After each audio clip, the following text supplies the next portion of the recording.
जबकि अनुसूचित जाति व जनजाति समुदाय के लोगों का वर्गीकरण का एकमात्र मूलभूत आधार सामाजिक गैर बराबरी अर्थात छूत पात रहा है। ऐतिहासिक तौर पर सामाजिक गैर बराबरी की वजह से ही आरक्षण दिया गया है, तो ऐसे में जाति के आधार पर प्रताड़ना झेलने वाले समुदाय के बीच आरक्षण का बंटवारा करना ये पूर्ण रूप से अनुचित, असंवैधानिक व गलत है, क्योंकि दलितों व आदिवासियों के लिए आरक्षण का उद्देश्य जात पात व छुआछूत की बुराइयों को दूर करना था।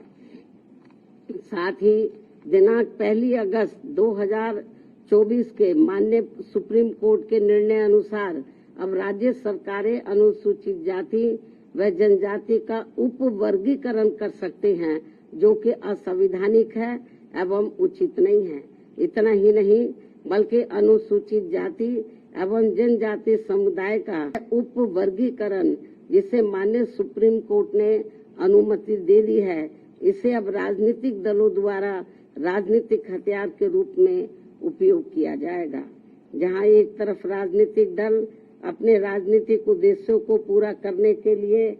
कुछ अनुसूचित जाति व जनजाति वर्गों को हाशिए पर धकेल देंगे और उनके लिए पक्षपात का माहौल बनाकर अपना उद्देश्य पूरा करेंगे, तो वहीं दूसरी तरफ अनुसूचित जाति एवं जनजाति के इस उप वर्गीकरण के कारण काफी पद रिक्त रह जाएंगे और आगे चलकर फिर उन पदों के अनारक्षित श्रेणी में तब्दीली हो जाने की प्रबल संभावनाएं होंगी। अतः जिस मुख्य उद्देश्य के लिए परम पूज्य बाबा साहब डॉक्टर भीमराव अंबेडकर ने संविधान के तहत अनुसूचित जाति एवं जनजाति वर्ग को आरक्षण दिया था, उसे अब एक प्रकार से प्रभावहीन बना दिया जाएगा, अर्थात खत्म कर दिया जाएगा।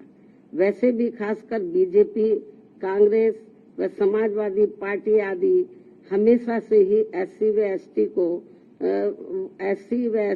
एसटी वर्गों को मिल रहे आरक्षण के विरुद्ध रहे हैं और इसलिए इनके वकीलों ने उप वर्गीकरण की काफी जोरदारी से कोर्ट के सामने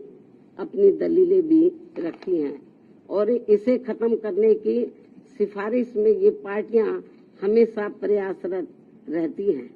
समाजवादी पार्टी ने तो संसद के भीतर ही पदोन्नति में आरक्षण संबंधी बिल को ही बीजेपी और कांग्रेस की मिली भगत से फाड़ दिया था, जिसे आज तक केंद्र सरकार संसद में दोबारा नहीं ला सकी है, जिसकी वजह से माननीय सुप्रीम कोर्ट के नागराज के निर्णय एससी व एसटी कर्मचारियों को पदोन्नति में आरक्षण संबंधी लाभ से वंचित रहना पड़ा है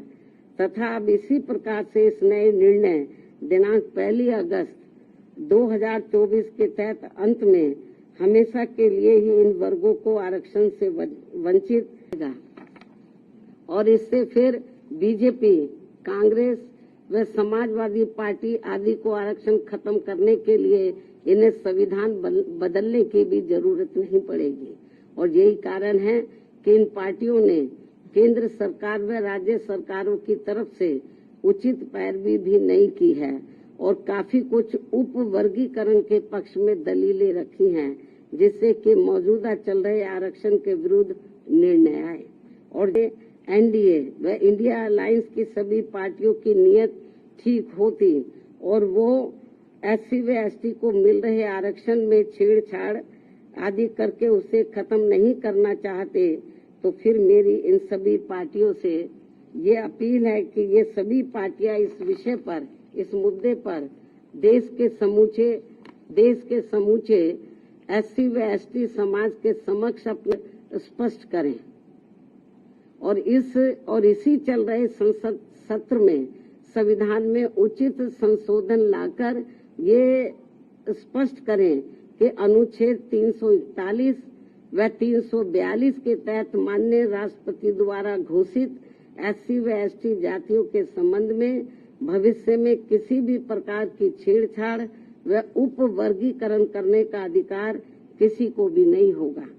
तथा इन सभी जातियों को आरक्षण प्राप्त होने के लिए एक समूह के रूप में ही देखा जाएगा। ये इनको संशोधन संविधान में उचित संशोधन विधेयक इनको लाना चाहिए और ये सब लाकर इनको संविधान की में इसको शामिल करना चाहिए, ताकि फिर भविष्य में कभी भी जो SC/ST का आरक्षण है उसके साथ किसी भी प्रकार का कोई छेड़छाड़ आदि ना हो सके। हालांकि ये नौबत नहीं आती यदि इसको बहुत पहले ही संसद द्वारा संविधान की 9वीं सूची में डाल दिया जाता। हमारी पार्टी ने लोकसभा के अंदर भी और राज्यसभा में भी इस मामले को अनेकों बार उठाया है, लेकिन इसको टाल दिया गया, क्योंकि जब बीजेपी पावर में रहती है वो भी इसको टाल मटोल करती है। इस मामले को कांग्रेस पावर में रहती है तो वो भी इस मामले को टाल मोल कर देती है। इसमें स्पष्ट है कि चाहे कांग्रेस हो, बीजेपी हो या अन्य पार्टियां हो, उनकी वीकर सेक्शन के मामले में, खासकर दलितों व आदिवासियों के मामले में अभी इनकी जातिवादी सोच बदली नहीं है। मुझे नहीं लगता है कि ऐसा कुछ ये पार्टियां कर पाएंगी। इसके साथ साथ मेरे देश के सभी अनुसूचित जाति व अनुसूचित जनजाति वर्गों के लोगों से ये खास अपील भी है कि इस समय इस निर्णय से उत्पन्न स्थिति को अपने व अपने बच्चों के भविष्य तथा अपने संवैधानिक अधिकारों को नुकसान होने से बचाने के उद्देश्य से तथा बाबा साहब के द्वारा अपने अथक प्रयासों से इन वर्गों को जो संवैधानिक अधिकार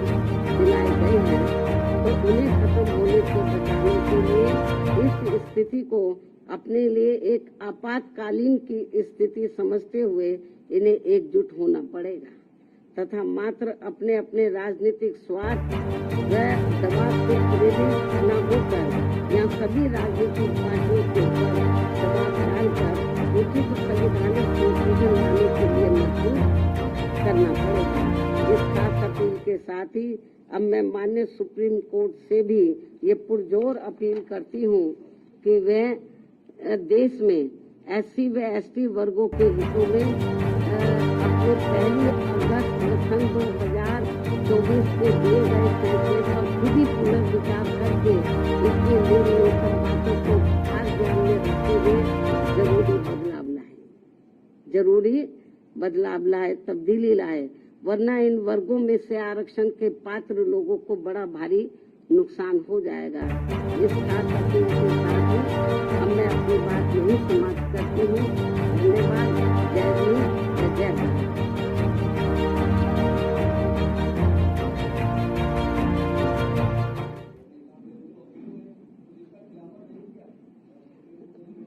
नहीं, उसका खिलाफत इन्होंने नहीं किया।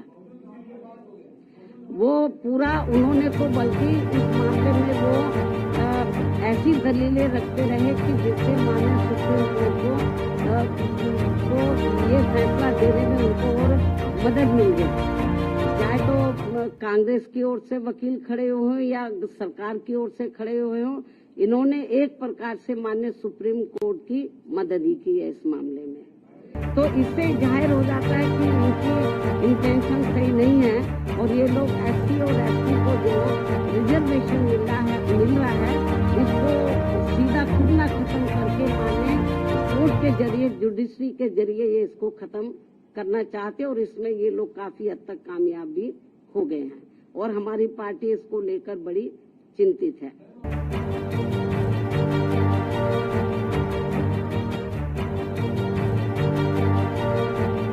जो SC/ST का पदोन्नति आरक्षण का मामला था तो वो लगभग खत्म सा हो गया था। उसको प्रभावी बनाने के लिए हमारी पार्टी ने उस समय सेंटर में कांग्रेस की सरकार थी, उनके ऊपर दबाव बनाया कि आप इसमें संशोधन विधेयक लाइए और पदोन्नति में आरक्षण को पूरे प्रभावशाली बनाया गया। जब ये बिल लाया गया तो कांग्रेस नहीं चाहती थी कि SC/ST वर्गों के कर्मचारियों को पदोन्नति में आरक्षण का लाभ मिले। तो कांग्रेस उस समय पावर में थी, तो कांग्रेस और बीजेपी खुद ना आगे आकर उन्होंने समाजवादी पार्टी के जो सांसद मकसद है उनको आगे किया और उनकी मेरी मदद से उन्होंने इस बिल को पारा और इस बिल को पास नहीं होने दिया और अभी तक ये बिल पास नहीं हुआ।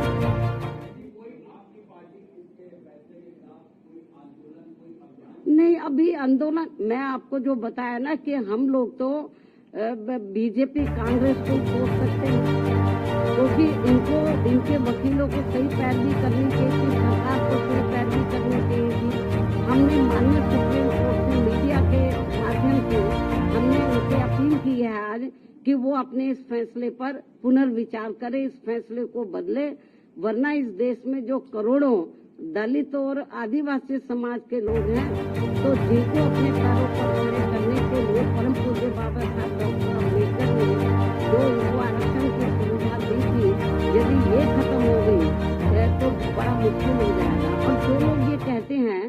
कि एससी में या एसटी में जो जातियां मजबूत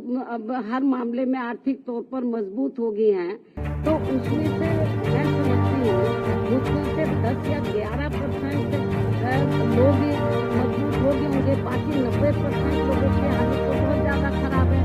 लेकिन माननीय सुप्रीम कोर्ट के इस फैसले से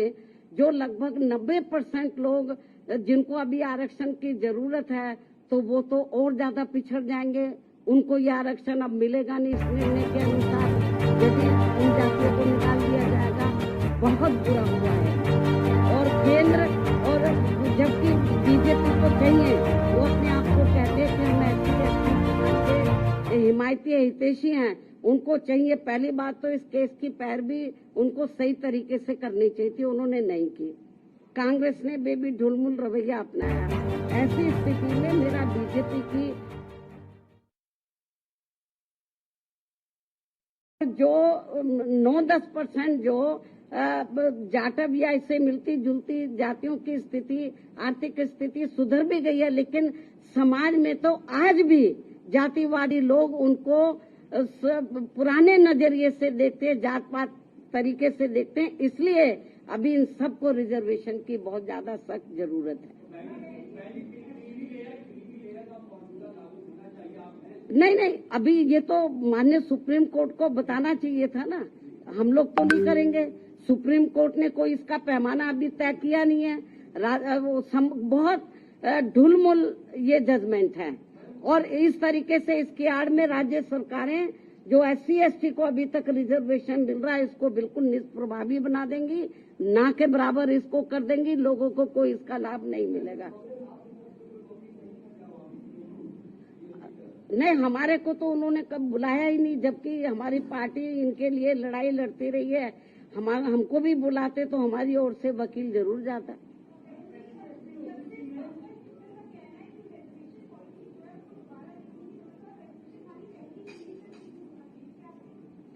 भाई मैं आपको बताया कि ठीक है, आप आर्थिक नहीं, जो SC/ST के लोग हैं इनको जो रिजर्वेशन मिला है, जो शैक्षणिक, सामाजिक और आर्थिक गैर बराबर हैं, इस आधार पर मिला। तो सामाजिक जो दृष्टिकोण है इन वर्गों के मामले में वो अभी लोगों का बदला नहीं है, इसलिए इनको अभी रिजर्वेशन मिलना बहुत जरूरी है। ठीक है भाई, आप लोग तो बार बार एक ही चीज को जिसका जवाब मैं दे चुकी हूँ, उन्हीं को ही बार बार